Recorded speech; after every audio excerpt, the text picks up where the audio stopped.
Press কনফারেন্সের অধিনায়ক আর আপনি হচ্ছে মাঠের অধিনায়ক।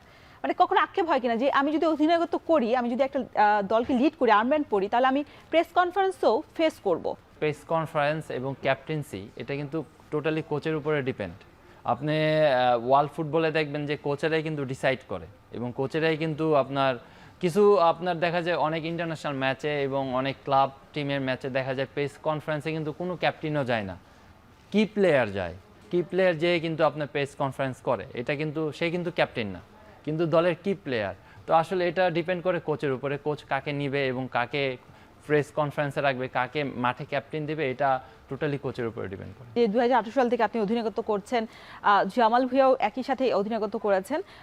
তবে এই যে নতুন কোচ যিনি আসবেন বাংলাদেশ ফুটবল দলের, এখন মানে সময় কিনা যে একদম সুনির্দিষ্টভাবে বা নির্দিষ্ট একজন অধিনায়কত্ব নির্বাচন করা? মনে হয় যে আসলে ফিক্সড কাউকে ক্যাপ্টেন্সি করা উচিত, কারণ আপনি যখন ফিক্স কাউকে ক্যাপ্টেন্সি দিবেন, আর্মব্যান্ডটা দিবেন, সে কিন্তু আপনার অনেক কিছু নিয়ে ফাইট করতে পারবে। তার সাথে আপনি একজন লিডারশিপের আন্ডারে আপনি খেলবেন এবং তার যেই ইনস্ট্রাকশন থাকবে, তার যেই অ্যানালাইসিস থাকবে, সবাই কিন্তু সেটা প্রায়োরিটি দিবে।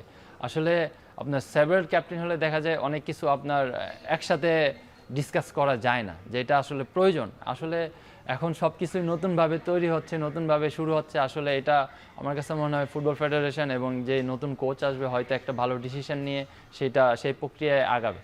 আপনি তো এখন আর্মব্যান্ড পরছেন, নিশ্চয়ই আপনার এই আশাটাও থাকবে যে পরবর্তী ম্যাচেও আসলে আপনি যাতে আর্মব্যান্ড পরে নামেন, বিশেষ করে সান মেরিনোর বিপক্ষে। তবে আপনার পরে যদি কাউকে আসলে ডিসাইড করা হয়, জামাল ভুঁইয়া নাকি হামজা চৌধুরী? আসলে এটা খুবই খুবই টাইট হয়, কিন্তু সবাই জানি আসলে কে ডিজার্ভ করে এবং আসলে কে এটা পাওয়ার যোগ্য, এটা সবাই আমরা জানি।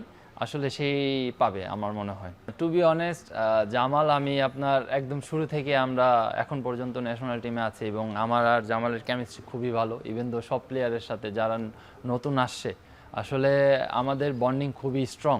আমরা খুবই ধরেন একই টেবিলে খাই, একই সাথে ট্রেনিং করি, সব কিছু অনেক কথাবার্তা আছে, আমরা শেয়ার করি সব সময়। আমাদের ভিতরে ওরকম কোনো প্রবলেমই নাই, even though we are very happy.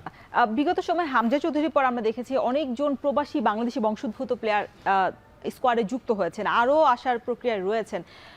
এই জায়গাটাতে আসলে অনেক সময় বলা হয় যে আপনাদের যারা স্থানীয় প্লেয়াররা রয়েছেন, সেক্ষেত্রে আপনাদের সুযোগটা কমে যাচ্ছে কিনা? ইম্পসিবল, কারণ আপনি এখন ন্যাশনাল টিম হলো একটা কম্পিটিশন প্রসেস।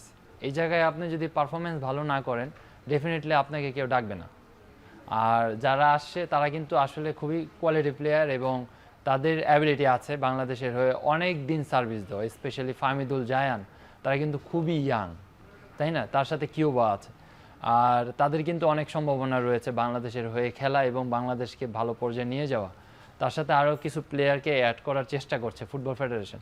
ডেফিনেটলি আমরা সবসময় তাদেরকে ওয়েলকাম করি এবং তাদের সাথে স্পেশালি আমার খুবই ভালো সম্পর্ক। জায়ান, ফাহমিদুল, কিউবা, হামজা, সৌমিত, জামাল, তারিক। তো আসলে এটা পজিটিভ সাইড এবং আমার কাছে যেটা আমি বললাম যে কম্পিটিশন করে আমাদেরকে এই জায়গায় থাকতে হবে এবং আমরা যদি ভালো করি ডেফিনেটলি আমরা খেলবো। 13 সালে আপনি আর জামাল মনে হয় একই সময় আসলে এই লাল সবুজের জার্সি গায়ে জড়িয়েছিলেন, সেটা আপনাদের স্থানীয় প্লেয়াররা দেওয়ার কথা ছিল, সেটা তিনি পাননি। আসলে তখন আমি অনেক ইয়াং ছিলাম, এই জায়গায় আসলে আমার কোনো রোলে ছিল না।